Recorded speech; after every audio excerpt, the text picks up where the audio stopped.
This video is sponsored by CuriosityStream. Hey guys, welcome back. So today we're going to be using these sunflowers in a bunch of different and interesting ways, and hopefully I can share at least one use for these that you haven't seen before and that you're keen to try out yourself. So let's just get straight into it and I can show you how you can make the most out of these plants and flowers. To give you a rough idea on growing these sunflowers, we had an area of bare ground that we had stored wood chip mulch on top of, and once we cleared that off we thought we may as well just grow something there in the meantime. So we roughed the ground up a bit with a rake and spread some compost over the top, and because sunflowers aren't the best plants to transplant really because they've got a really deep taproot, I directly sowed them straight into the ground along with a few other things like dwarf beans and squash plants. I kept them well watered throughout the summer, and that's really all I did to get them to grow and reach a good height later in the summer. It was also good to be able to harvest some other produce from this really basic and quick garden setup. Okay, so you can eat a sunflower head when the seeds are young and immature, so they should still be nice and tender. So we'll cut this off and cook it up, but if you look at this flower here, you can see that within here there's tons and tons of these tiny little flowers. These are called disc florets, and they connect to an individual sunflower seed. And basically when these flower, you'll notice that they start flowering just on the outside as like a ring of flowers that open up. And you can kind of tell that just by looking at it, but also you'll notice that the bees and insects will just be on the areas where the flowers are open. And then as the flower gets older and progresses and the inside ones open up, then you'll just see them on the middle of the flower, which is quite cool. And now that the middle has opened up, we'll cut this off and cook it up.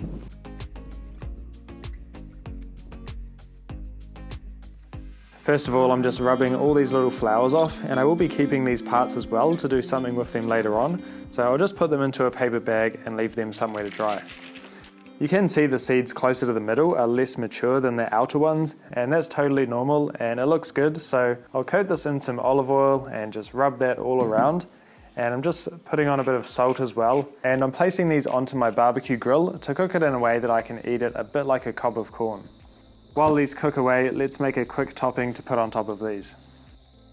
So from the garden, I'm grabbing a bit of chili and some coriander, and in a bowl, squeezing in some lemon juice, a bit of mayo, and we'll get the coriander chopped up and the chili and get that all in there. I'm also adding a bit of garlic too and giving it all a stir. And I like things spicy, so I'm putting in some paprika as well. But let's go and check on how those sunflower heads are doing.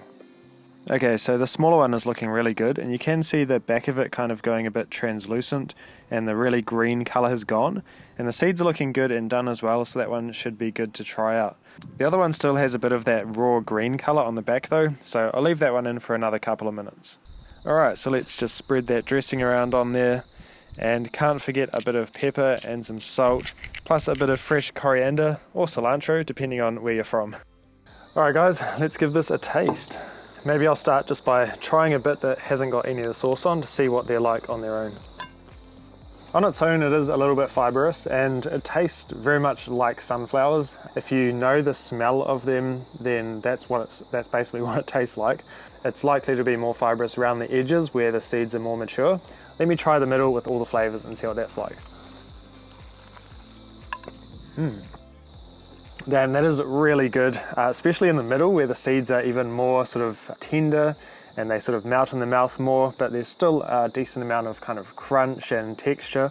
And there's sort of the stuff underneath that is a little bit softer, which adds another sort of element of texture, which is pretty nice. The sauce is pretty spicy. I do like spicy stuff though, luckily, and it kind of masks that almost perfume-like sunflower taste that I got when it was just on its own. And you can do all sorts of flavors with these as well. You know, you could do sun-dried tomatoes and basil pesto, or you could do something like cheesy garlic with herbs. There's really endless things and flavors that you could do with these. I reckon if you've got some sunflowers going, it's worth having a go and seeing if you like it. That's pretty good. Okay, so if you remember the disc florets that we saved from the sunflowers, well, they are dry now, and they're in this jar. They look kind of cool. And so we're gonna make some tea out of these. And this is thought to be effective in relieving sore throats and even malaria symptoms. I quite like adding a bit of honey to mine, but you could also add some herbs as well. Let's see how it tastes. It's got like a nice light and fresh flavour, and of course a bit of honey flavour in there as well, so I quite like it, and it's just such an easy way to save some of your own tea straight from the garden.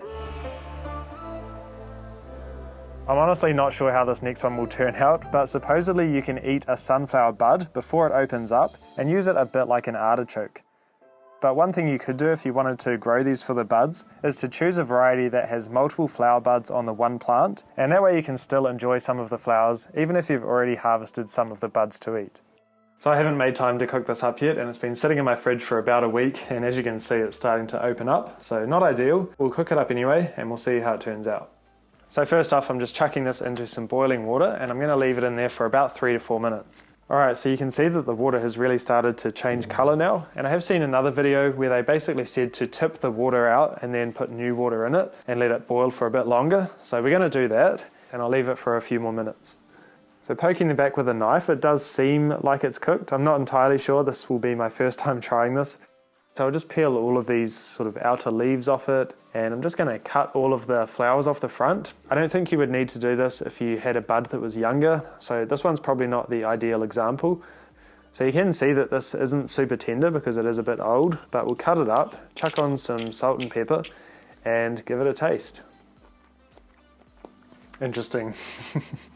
I definitely think I could have cooked it for a bit longer. The flavour, it's not terrible, but it's not amazing either. So it's kind of a little bit nutty, but there is a little bit of lingering bitterness. I think had I cooked it a bit longer, it would have boiled a bit more of the bitterness out of it and made it a bit sort of softer and nicer to eat. And I think also the fact that this was a bit of an older flower bud wasn't ideal for this, but a younger one would definitely, I think, be a lot more tender and possibly just a lot nicer to eat. Learn from my mistakes and hopefully you'll get something that resembles more of what an artichoke is, and you'll be able to use it just like an artichoke in things like pizza or pasta or something like that. The wind is really blowing today. We're having 100km/h gusts, and luckily these are still standing and going strong. I think it's because the seeds haven't developed yet on these ones, so they're not too top heavy. In another area I've got these sunflowers too, but they've ended up being completely flattened. These ones were a bit further along in their growth and quite top heavy with developed seeds, and their roots have just been completely lifted out of the ground. But that's all good. I'm going to harvest these seed heads, and usually you want to see that the back of the heads are turning a yellowy or tan colour with all of the ray flowers having fallen off as well. So ideally these could have had a bit longer, but I'll hang these to dry and I'm sure they'll be fine. I reckon the most satisfying part of doing this is rubbing off the disc florets. I don't know why, but there's just something about it, and it's amazing to reveal the seeds underneath, which look really incredible. And you might notice they appear to be arranged in a very specific way, forming spirals going both ways. And these spirals are a cool example of the Fibonacci sequence, or the golden ratio. And if you don't know what that is, the Fibonacci sequence is a series of numbers that goes something like 1, 1, 2, 3, 5, 8 and so on, where each number represents the sum of the previous two. And if we count these spirals, you'll see that there are 34 going one way and 55 going the other way. And these are both numbers that appear back to back in the Fibonacci sequence. Some sunflowers will have a different number of spirals, but they'll almost always match a pair of consecutive Fibonacci numbers. It's not just sunflowers though, you'll find these numbers in other things too, like the amount of petals or seeds on many different types of flowers, or the number of spirals on pine cones, pineapples, and aloes, just to name a few. It's a pretty fascinating and deep topic to get into, but I love diving deep into things because I guess I'm a curious guy. And I'm pretty sure you guys must be as well, and that's why you enjoy watching my content. But what's cool is that today's sponsor knows how curious we all are and is filling that need with a bunch of really interesting content, which I reckon you guys would love to check out. So they're called CuriosityStream, and they're a really cool streaming service, a bit like Netflix, but for nerds. And I think it's awesome because I actually love spending my time watching documentaries and taking in content in really interesting ways, which is what I try and do with my content as well. So they've got thousands of high quality documentaries and non-fiction shows on many topics like nature, science, history, technology. And recently I really enjoyed watching one called The Kingdom, How Fungi Made Our World, which talked about the relationships that fungi have with plants and the incredible role that they played in evolution, which was pretty amazing. And I also watched one called Nature's Mathematics, which is where I learned a bit more about the Fibonacci sequence, which of course I find pretty fascinating. There's so much cool stuff on there to check out, and there's really something for everyone, and you can stream it anywhere in the world from any device. We've got a special offer for you as well, so if you sign up with my code TheKiwiGrower, you'll get an entire year for just $14.99, which is an incredible deal. So you'll find the link below, and thanks to CuriosityStream and all of you for supporting the channel. Alright, so the sunflower seeds that we harvested earlier have dried out now, so I'm going to get into these and get the seeds out. You can of course do lots of different things with the seeds, but I do know a lot of people don't really bother because of the annoyance of having to remove them from the shells, but there are still a lot of great uses for them. The way I wanted to show you though is a great way to get a lot of nutrition out of the seeds without having to get the shells off the seeds first. And that's by growing your own microgreens, which is actually a really simple process. Most of the time people use black oil sunflower seeds for growing microgreens, but it's totally fine just to use other types that you've grown in your garden. So I'm starting mine by soaking them in some water and weighing them down with a glass so they all become fully submerged. After around 4 hours of soaking, I'm preparing a few trays of seed raising mix and leveling it out and just packing it down. Now I'll just spread the seeds around fairly thickly, but not so thick that they pile up too much on top of each other. I'm packing the seeds down and then giving them a good water. And now I'll just stack the trays and put some wet cardboard on the top, weighed down with some wood. This will keep the seeds in a nice dark and moist environment for sprouting, and having the pressure weighing them down helps the seeds push their roots down and stabilise, resulting in stronger seedlings. After leaving them somewhere dark for around 4 days, I'm putting them in the sunlight to continue developing further.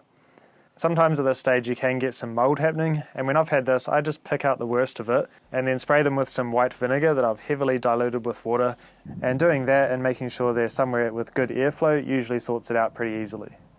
As these grow I just keep them watered as needed, and I just brush the tops as well every day or two just to help remove the seed hulls, and I just pick off any that are a bit more difficult as well. So after 7 days of being in the sunlight, these are ready to harvest, and they taste better before they develop their first set of true leaves, which is what comes after these 2 little seed leaves that they develop first. They've got a really good crunchy texture, and the flavour is kind of maybe a little bit nutty, but honestly, like everything else, it kind of tastes like sunflowers and tastes like a nice crispy green. And these are just so full of vitamins and minerals as well, especially since they're picked so fresh. And I think it's just such a great way to get so much more out of your sunflower seeds than you would if you were just to eat the seed on its own. So once the sunflowers are done, the plants themselves can be a really helpful resource out in the garden. And of course you could just compost them if you want to use them up that way. But today we're going to use the stalks and the leaves in 2 different ways. So let's go through and remove all the leaves and use those up first. The leaves are getting pretty old now, but when the leaves are younger and fresher, some people saute them in a similar way to spinach and even bake them into chips like you would with kale. I'm not going to try them like that this time round, but if you have, let me know in the comments what you thought of it. I'd be interested to see if it's worth trying out. So sunflowers produce a pretty decent amount of biomass, and this is pretty useful material to chop and drop onto the garden. To help them break down, I'm just chopping them up a bit first and then just spreading them like mulch around some of the plants in the food forest. And it's always good to add organic material to break down over time to improve the soil, much like the wood chips that we've put down as well. And side note, those wood chips have really helped to develop good fungal networks, which provide so many benefits to the plants and trees. The rest of the sunflower plants are not only good for taking your anger out on, but believe it or not, the thick stalks make really good garden stakes, and I'll show you how strong they are in just a second, but I just cut them off at the base, leaving the root system in to decompose, and then I'll just leave the stalks somewhere to dry out in the sun. So these have been drying for about 6 weeks now, and it's crazy to see how strong these have actually become. They're very, very durable, and they've almost turned into like a wood. It's really lightweight as well, and super strong. If you try and snap it, it's actually really hard to snap. And so what you can do with these is just make like little structures or teepees, things like that, to grow your plants up, like beans or peas. Something like that would be pretty handy in the garden. And of course these aren't going to last forever, but in the meantime they can be a really helpful resource, and at the end of their life you can just compost them and then grow some more. Another use for the dried stalks is to use them as kindling to start a fire, and I've found them to be really good for this. I have saved a bunch of seeds to grow more sunflowers next year, and some for the chickens of course, which they love. And while this video has been all about sunflowers, I hope whatever you are growing you're able to have a bit of an experiment with and try out some different things. But anyway, thanks so much for watching, hope you have a great day, and I'll see you in the next one.